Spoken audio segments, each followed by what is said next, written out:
To continue, we'll go with part 28 here in Matthew, and Matthew 11:15 to chapter 12 somewhere. Jesus is going to be teaching a bunch of things there, maybe even give us some commands, and the disciples eat wheat in the wheat field, and somebody's going to complain. So, I'm not sure if I went over this or not in the last video, but it's about this evil generation. I thought I remember talking about it, about how people are deceiving. So I'm going to go over it again anyway. He who has ears to hear me, let them hear me, not just him. Not a what, but whom will I compare this evil generation? And it's pretty much those people that are evil. Like I tried to tell you, the difference between Israelis and Jews. Jews are the ones that don't believe in Jesus or in a creator. And Israelis are the ones who believe our creator and obey him and understand Jesus is the king that was supposed to be, was prophesied by our creator, who was going to come and then have his kingdom in heaven, which means that is the first knowledge of people knowing that they're going to enter into heaven and live with our creator as well. Now, this evil generation, he's going to compare them to, they are like children sitting at a marketplace. Really, it's at street corners, and they're calling out to everyone. This is kind of like example in colleges today. They have, and even high schools teach mythology, yet all that is about how to live onto the female goddess. For example, once you understand the coding, Athena comes from Zeus's forehead. So it's kind of like he's meditating. That's the meaning behind that. But these people are deceiving, just like the editors of the Bible. They are deceiving you by not taking out these things or pointing out what's wrong and editing the text correctly. They've been doing this for several thousand years. And he's comparing, they're calling out to everyone. They're calling, I don't need the word say if they're calling out from the last verse. We played our flutes for you, and you did not dance with us. Then we sang our drudge, and you did not mourn like us.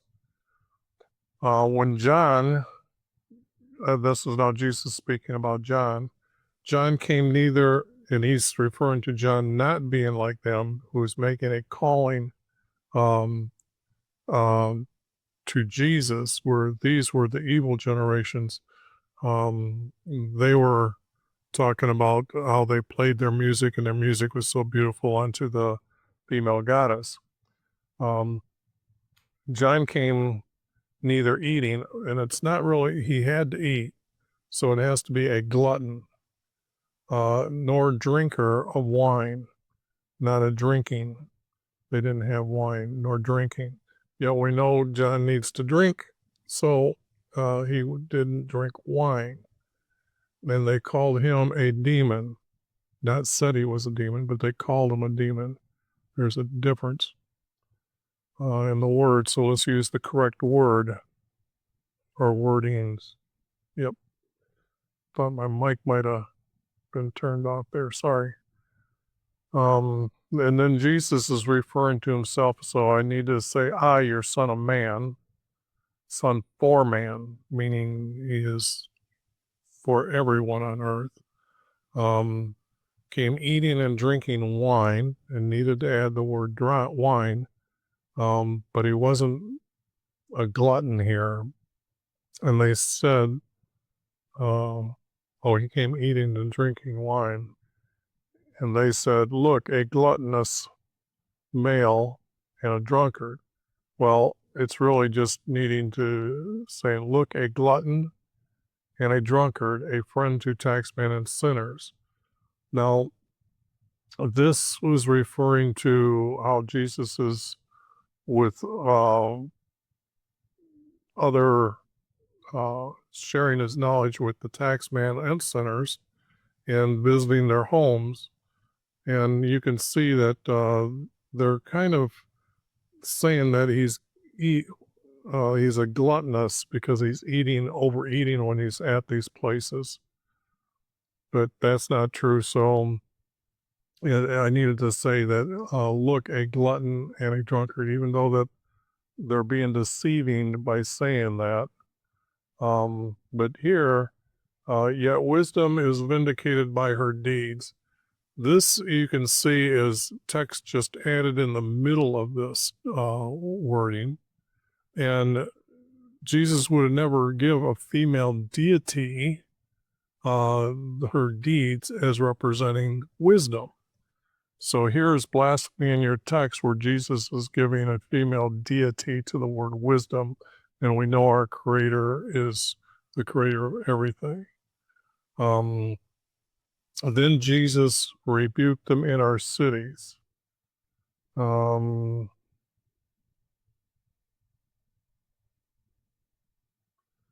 It's weird because I don't think, yeah,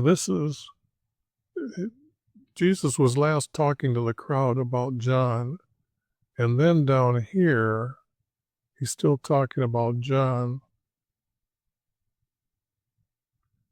and then it says, he began reproaching the cities in which most of his miracles were done because they did not repent.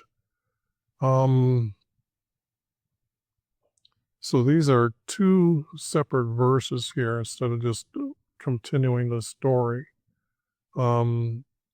Jesus didn't begin, he just rebuked them in our cities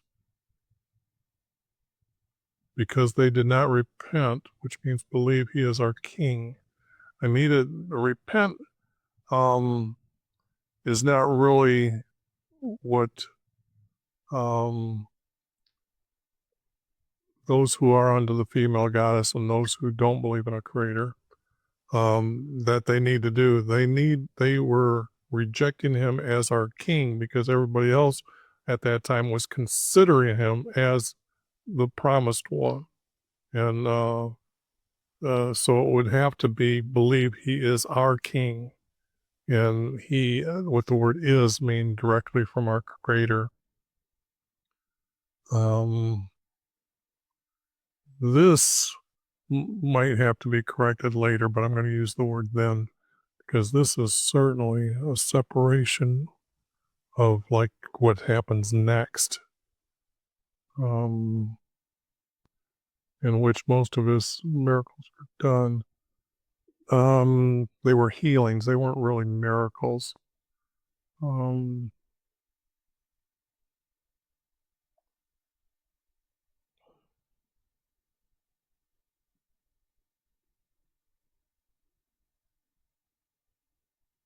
See, it's almost like needed, and Jesus rebuked those in our cities. Maybe that's what needs to be added to connect these two together. How your son for man came eating and drinking wine. Then they said, look, a glutton and a drunkard, a friend of taxmen and sinners.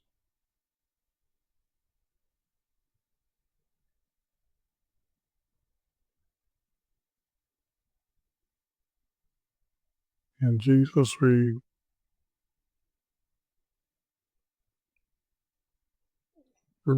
those. Yeah, it's going to have to be and here. Not just them, has to be and.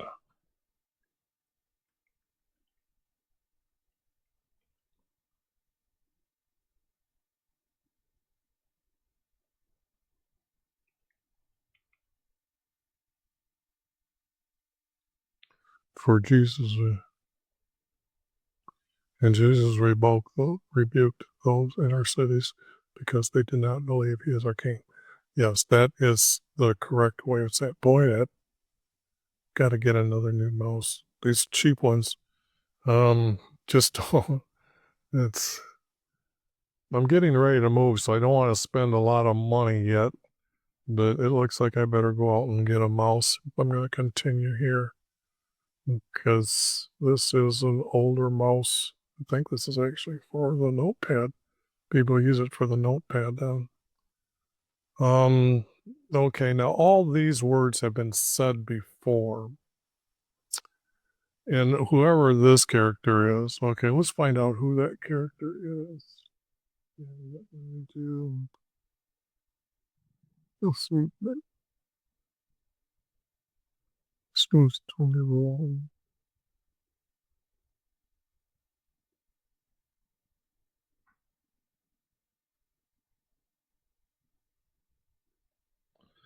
Let's see what the. No.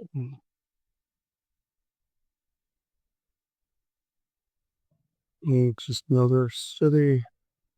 And then what is another city?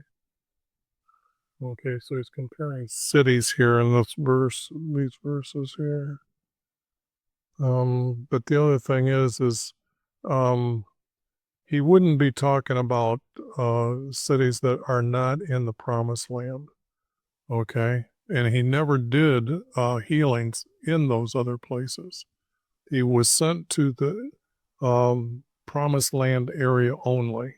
Okay, because our Creator gave us a prophecy saying he was sent to them, to his, not to other areas. So that doesn't mean anything. And because this got these guys again in here, doesn't mean anything. And this talking about a city, this is where he picked up a lot of the disciples, so will not be exalted. You don't exalt a city, so that's just not really anything. And it says you will descend into Hades, which is hell. But the only thing is a lot of people were coming to him to believe from him. And this is where he had the multitudes follow him. That's where they followed him so much that he had to feed them a few times. So a lot of this, when it says, Jesus says, if miracles had occurred in Psalm, they would have remained to this day. That too doesn't mean anything. I mean, there was no miracles being performed. I mean, do you know about Sodom and Gomorrah? Or Sodom? See, Jesus leaves out Gomorrah. In fact, I know that Gomorrah does not exist. When you look at that text, it is just literally only Sodom, because it's one city right there that you wouldn't have two cities on top of each other. I'll explain that. I'll show you that later, because pretty much if you know where the location of where Abraham moved to, where they were arguing and about the river being right there, and then Sodom is this city location, is like a city for along the highway going through Israel. Anyways, um, if miracles would have occurred in Solomon, it would have remained to the day. Well, the object is that is what the Creator and Abraham talked about. So Jesus would have known that. Nevertheless, they are more intolerable. Yeah, none of this means anything. So this doesn't have any real true context of what Jesus would have been saying. So this here is the text the way it's going to be. And then moving on, I had to do quite a bit of editing here in this verse just to make it true. Had to add the word then Jesus, and then Jesus said, I praise you, Father, for in heaven and on earth, in heaven.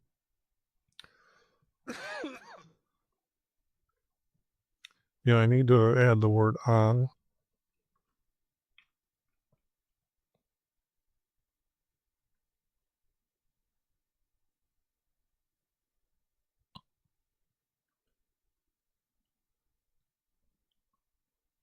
heaven on earth, you hid these things about me.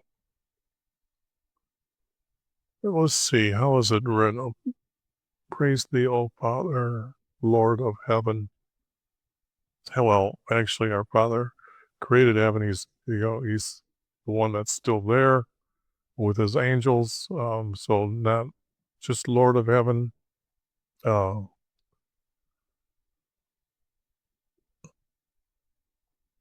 Yet the news Jesus is saying here is that he hid from those who wanted to know who was the one coming from heaven to be the king on earth.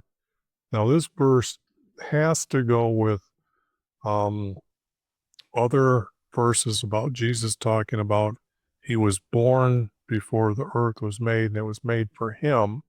And this is what Jesus is also referring to, this knowledge of him who is to become king, to have people who are living on the earth can ascend in and live in heaven.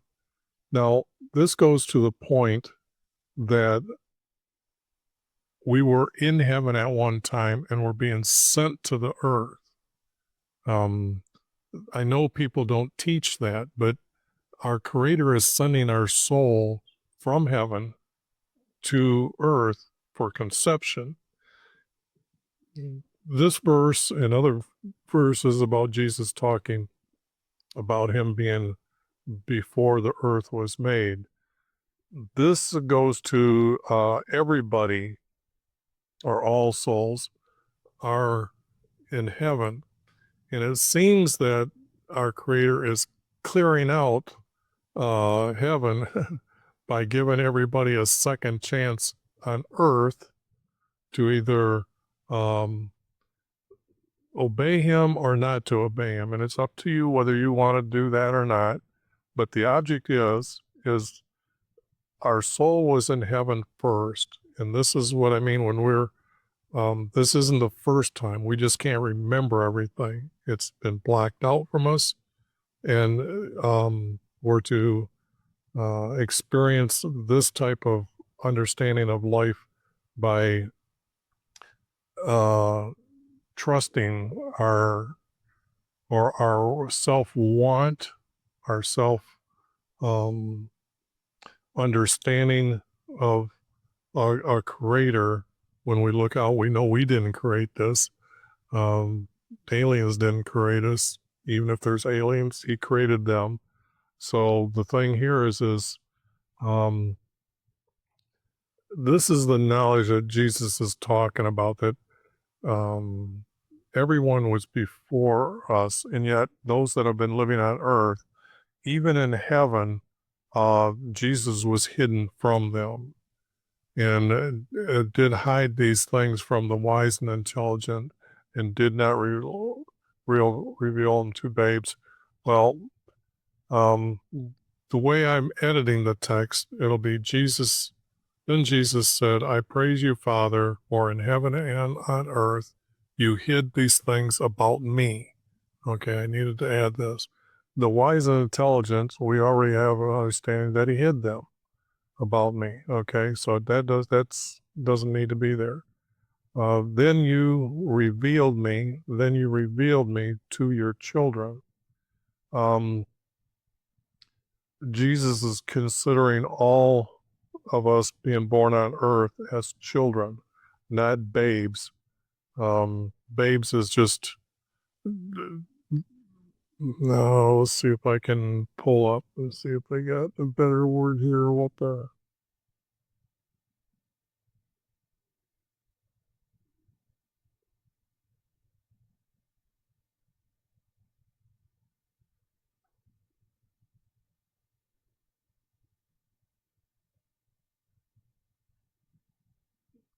see, I'm using the word children, and it shouldn't be much difference, because babes are, I consider those as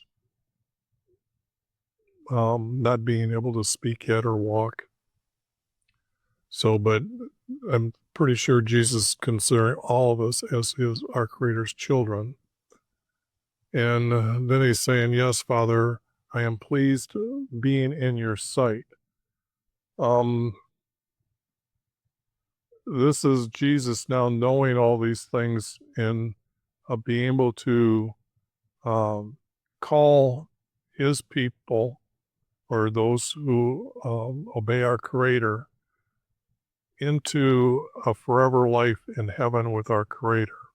So Jesus is definitely saying he's being pleased in being in your sight. I am pleased in your sight. He asked, you have to have the word being. I am pleased being in your sight. It has to be first person. Doesn't read good without it. All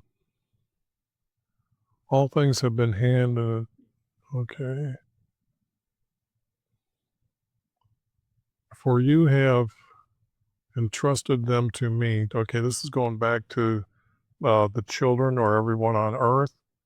Um, so I might have had to edit this text before I actually knew that word children was the correct word to be used in the above verse. But all things have been handed over or entrusted to me. That's not true. Not all things. Um, we don't have any sign of Jesus creating. Um, so when it says all things, I'm seeing that our Creator um, has limited them. We're still, everyone is, no one can replace our Creator, and our Creator is not going to make a second Creator. So if I left those words in, it would be assuming that Jesus is now equal to our Creator. And I'm going to have to put that in the Trinitarian group and show that that can't be true. But the object here is that he didn't handed them over, he entrusted them to me, meaning it was promised by our Creator that even after Jesus passes away off earth, that when he is in heaven, that he is the one to forgive all men on earth then living. And those are the ones he's talking about being entrusted to him. So there's there's going to be proverbs that are going to pop up to show you that answer, or show you why this is being edited this way. By our Father. See, he's saying my Father, but it's he's also got you also got to have Jesus speaking truthfully. And it's our Father. He's talking to everyone. No one knew their Son except our Father. And this is pretty much speaking to what I was talking about who Jesus is, even in heaven before he gets here, even before the earth was made. So there's things that we don't know, but it does sound like our Creator might announce that he was even going to make the universe to them to prove who he is to them. So don't know what happened out there, but we can see that there was much corruption by those that he had created, and you can see that probably the worst of us got sent here. Okay, except for Jesus, he was the only good one, even in heaven, that stuck with our Creator. So,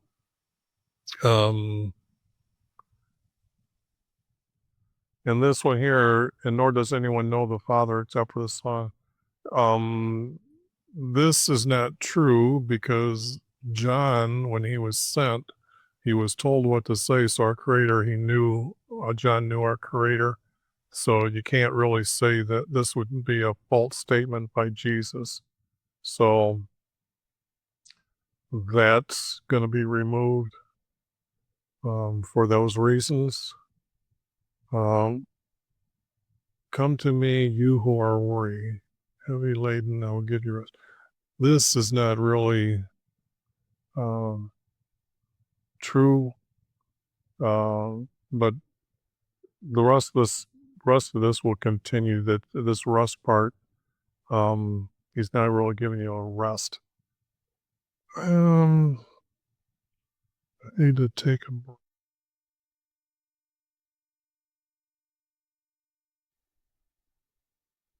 Okay, I'm back. Come to me, you who are weary, and heavy laden, I will give you rest. That he's everyone who is worried, he's calling. So this doesn't need to be here. He's not going to give you rest at all until you are knowing that we have a creator and that our creator will send you to Jesus. Then, since you've accepted our creator's promise that Jesus is going to be your king in heaven, then you'll find rest after you leave earth. But pretty much not so much give you rest, but give you trust and truth that you are going to live in heaven forever. But so this is just not right. Take my yoke upon you. Well, you can't do what Jesus done. So the thing here is this yoke, or this, Jesus is considering it a burden what he's doing here, and that's not true either. He knew what he's doing for all man on earth. It's whoever was on earth. So this is not really true. And learn from me, for I am gentle with a humble heart, not in heart, humble heart. And I will give you rest for your soul, meaning not you will find rest for your soul, but I will give you rest for your soul, and not many souls, but just one soul. And that is that you're going to live in heaven, as I explained here. And Jesus doesn't, this is not a burden. Jesus would not have considered obeying our Creator as a burden.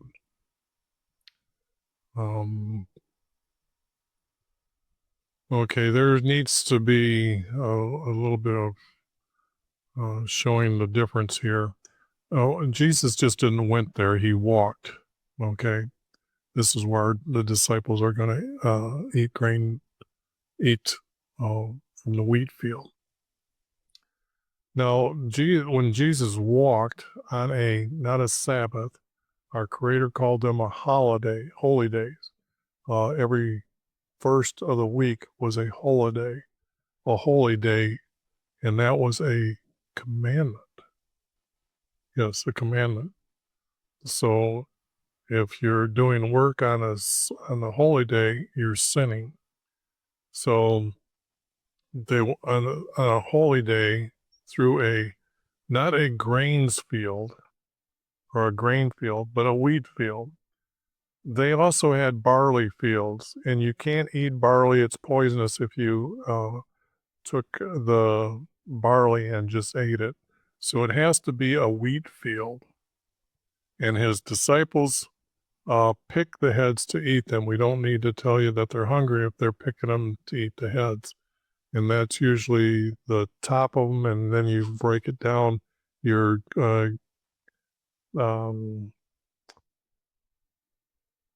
at a certain time before they're harvested, you would see some are ready to be harvested and some aren't. So they're not picking the they knew which ones to pick to eat that they're ready as a full grain. So they picked the heads to eat, which would have been the tops, and then rubbed them in their hand to clean off the shell and how they're stuck onto the small stalk. the wheat to eat. So they're calling these eat the seeds. This has to be seeds. And it was bugging me.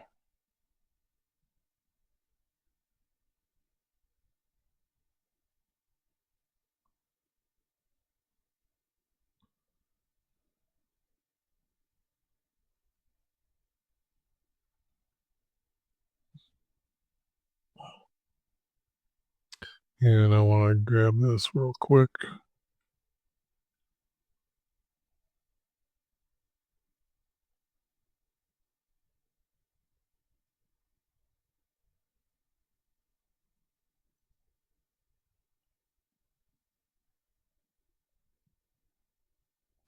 Okay. Now we have the correct words here. No, it's Pharisees. Now I went over Pharisees as being judges. Well, those are very few and far in between. So I'm using the word lawyers here in this verse because there would have been more. It could be when some of our Levites saw this, or when some of our priests saw this. And I think those could. I think even priests saw this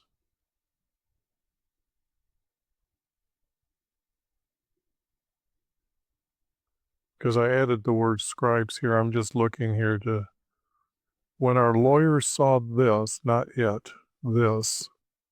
They told him, "Your disciples do not do what is not what is scribed into our laws. Your disciples do not do what is." This has got to be written. I don't know why I used that word. Written.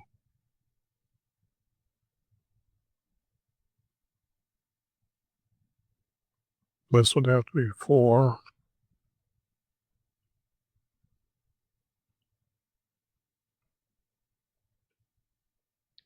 our holy day.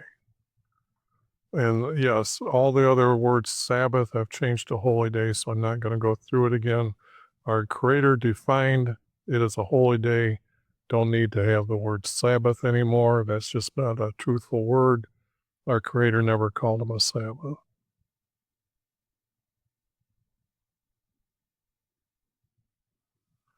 Now I've got the word scribes here, so I'm going to have to put the word scribes here. See, that's me editing forward. Now I didn't correct the text here. Like I've already re-examined this verse, and it's going to be scribes.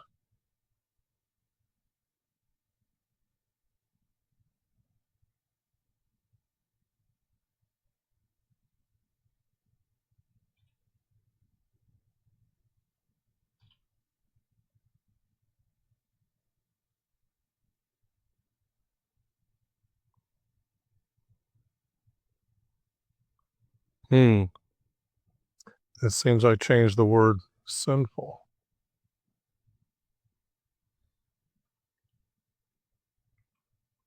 That's what I did.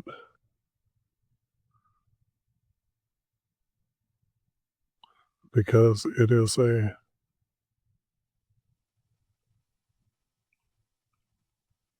sin. Okay. There we go. What I did was I went through that. I'm just going to fill you in on what happened here. Like I keep telling you, I went and looked at already and all the verses, and I've been putting them together and looking at them. And when I see something, I corrected it. Well, I went back in through this text before I started doing all these videos, and it seems I didn't remember what I corrected to correct it in the editing above. And that's what you're seeing here happen to me on this one here with the word scribes and sinful. And because it's our scribes told them what was sinful on that day. And I'm thinking that's because it's going to go with the scribes he's talking to, scribes at this time. Anyways, that's why I'm going to use the word scribes here. But so this is what the text is going to look like here. And I think, yeah, I think this is going to be the end for what I'm doing right now. I know it's a shorter video, but the next part is going to be a little bit longer. I'm just trying to eat up that time so that I got that 20 seconds at the end. Anyways, let me see here. The